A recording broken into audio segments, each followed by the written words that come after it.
BB, why you get lost again? Hello YouTube and welcome to my channel.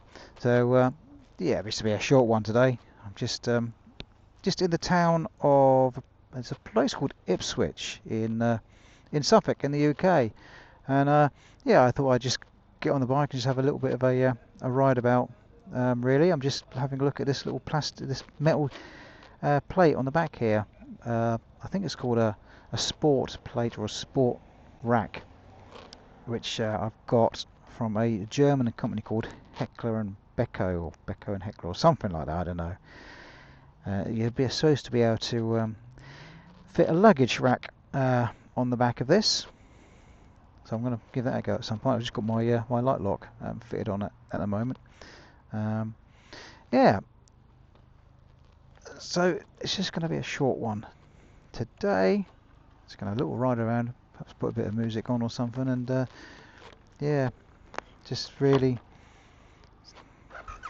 just see what comes to mind, really.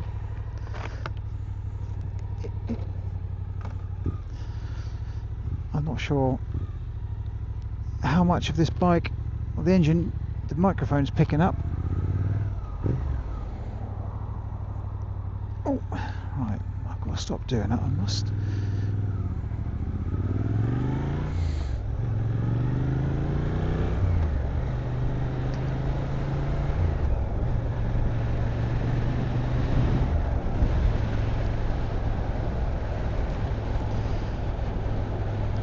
Yeah, so I was looking the other day. I went to a Triumph dealership in Ipswich, a place called I think it's called Lings,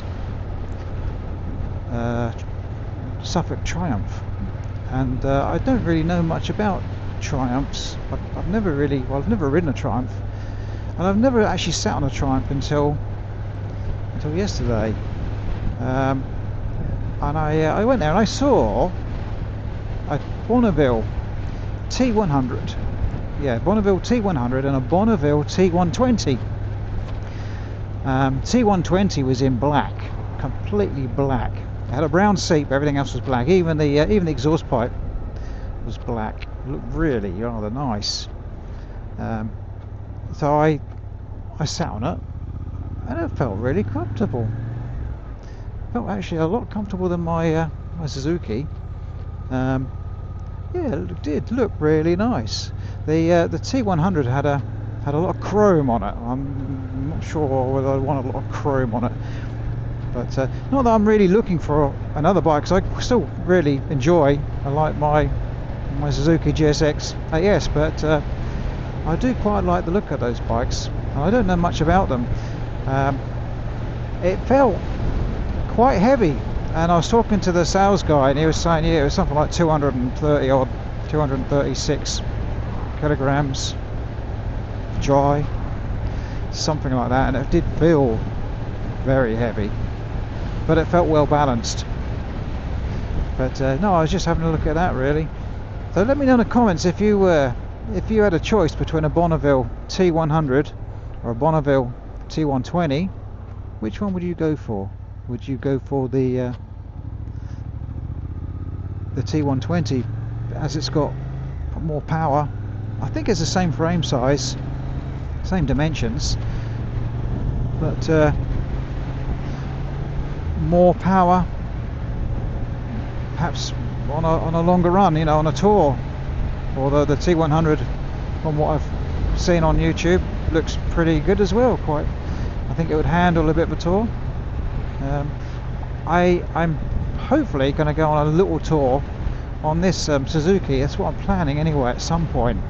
I've already done some moto camping on it, but the problem I find on it is actually where to store stuff, because you strap a bag on the back and it does feel a bit cramped. The other bike I was looking at was a Honda NC 750X. Yeah, Honda NC 750X.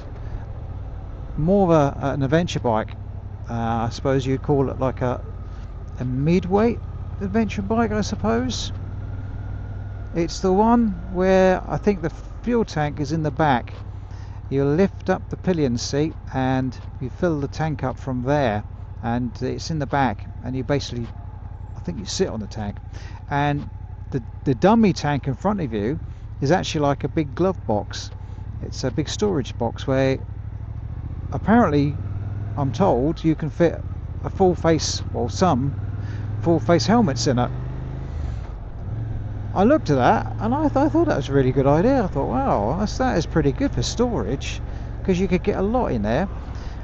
The thing I find irritating, not irritating, but a bit of a problem on the Suzuki is I've got one of those light lock D ring lock shackle things to lock the bike up with, but where do you store it? You know, it is heavy. You can't. I mean, you could put it in a backpack. We don't really want to lug that around all the time. So I've literally strapped it with two sort of D-ring straps to this like metal plate thing I've got on the back. Before that, I actually made up an adapter for the cowl, where I got two big round lifting rings with the two bolts on the end, and basically drilled a couple of holes and bolted them in. Didn't look that good, but you can loop the thing, loop the lock through it, and that seems to hold it. But I thought the one with the little glove box at the front, they could put all sorts of stuff in there, including your lock.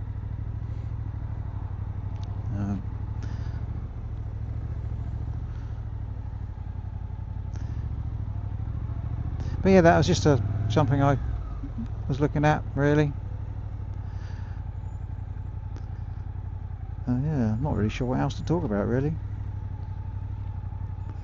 Just riding around on this nice Sunday afternoon. I'm gonna have to get some fuel at some point. It's nice. Got a nod as well, which is good. I nod at everyone now. I just had the Suzuki serviced. I think it's done something like 5,000 miles. I think it was its second or third. Second big service, I think. Or third service, I don't know, something like that. It didn't take them long, and it took them about 2 hours to do, not long at all, really.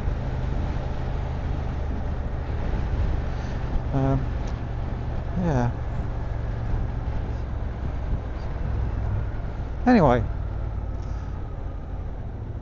I'm getting on with this this Insta 360 X5, which I'm just trying out at the moment, which I bought myself off eBay and repaired. And in a previous blog I was talking about how I had to repair the lens and then glued the case together, and so far, touch wood, it seems to be okay.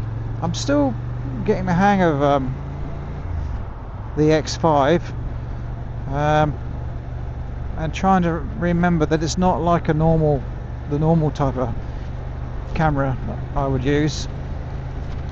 You have to do a fair bit of reframing when you edit it. But the thing I like about this is that I can link this camera directly to my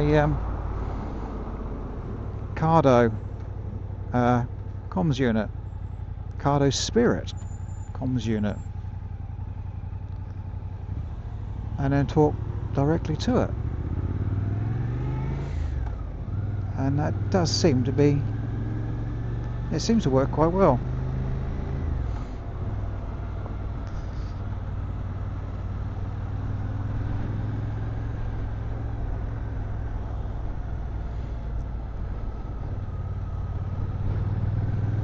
But yeah, other than that, I haven't really got much else to say, really. I suppose what I could do is perhaps do a little bit of footage, put a little bit of music on, and just, I don't know, bimble about, I suppose. Oh, the other thing I was going to say, I want to remember it, is touring in Europe. So leaving the UK on a motorbike to get into Europe. Which do you think is better or more convenient? Going by the Channel Tunnel on the train, the choo-choo train through the tunnel, or going on a ferry, perhaps from Dover to Calais or Dunkirk. I haven't done either as yet, but I certainly would like to have a go at it. I wasn't sure which would be easier or more convenient. I suppose going on the Channel Tunnel is probably quicker from what I've seen.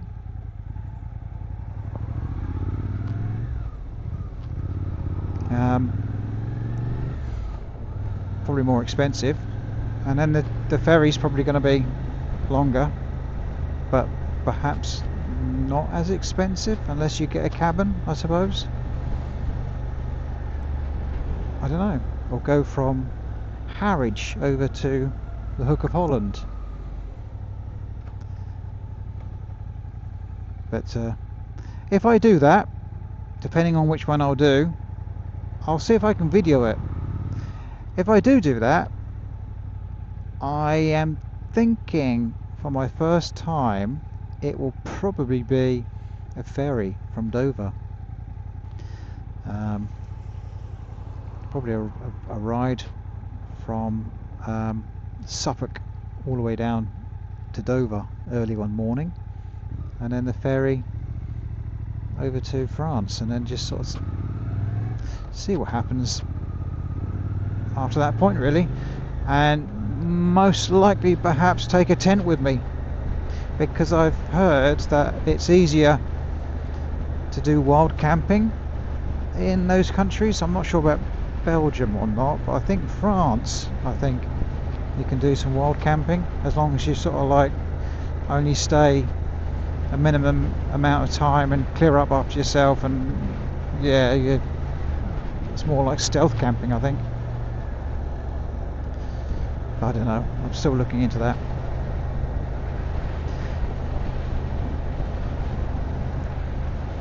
But yeah, what I'll do is, if I do go there, I shall do some filming.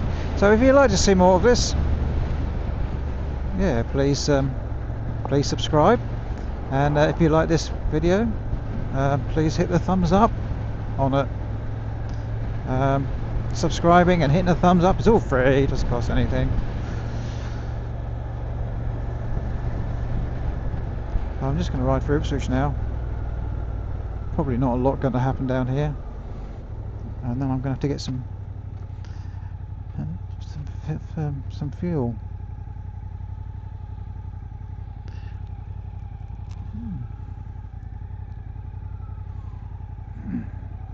Gamsanina.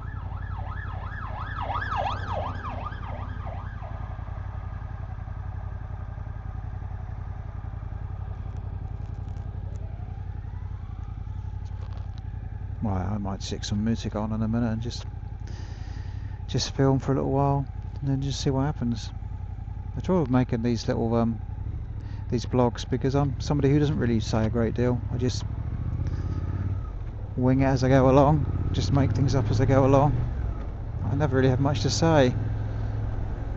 I much prefer to be travelling in a foreign country, wandering about, doing a bit of filming, really, talking. But anyway, I'm going to shut up now, and then just sit back and ride and just see what happens, really, until I run out of battery. So, that was a bit wobbly. The hump in the road should make the bike wobble a little bit.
meant to let him out then? I don't know.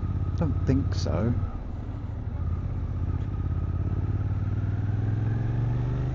Don't know. I suppose it would have been nice if I'd let him out.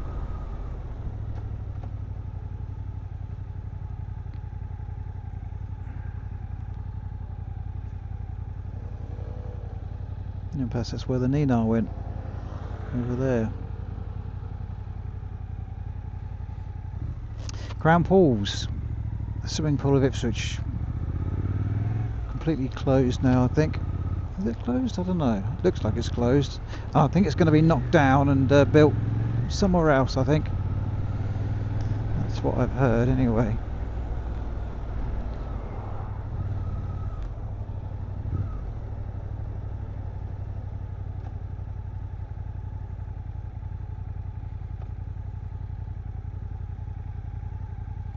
Get some fuel sometime for this bike.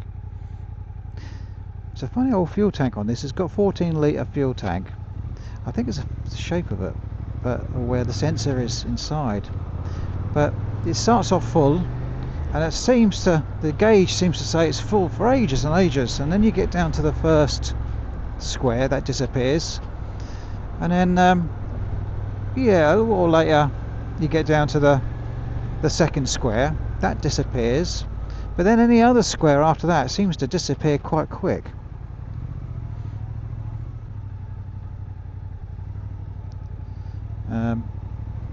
And it goes on to the red, and when it's on the red, I don't know how much fuel I've got once it's on red, how much of a range I've got. I try not to run it into red if I can help it, but the fuel tank on this is quite small. I think I've got about 120, possibly 130 or 35 miles range if I'm riding sensibly, but if I'm riding spiritually, it obviously goes down a lot quicker. And I've noticed that if I open up the throttle quite a bit when it is very near to red, or even on red, it does seem to drop down very quickly. It's like it's got 42 miles left apparently, and I've got the red bar and the white bar up. But once it gets to red, it runs down fairly quick. So I'm still trying to figure out what I've got left once it does go to that. Mainly for touring really, because I don't want to get caught out. So on a bike like this, I think I'm going to have to plan or get a good idea where the fuel stations are, rather than just riding and forgetting what I'm doing and just riding and riding. I need to keep an eye on that fuel gauge.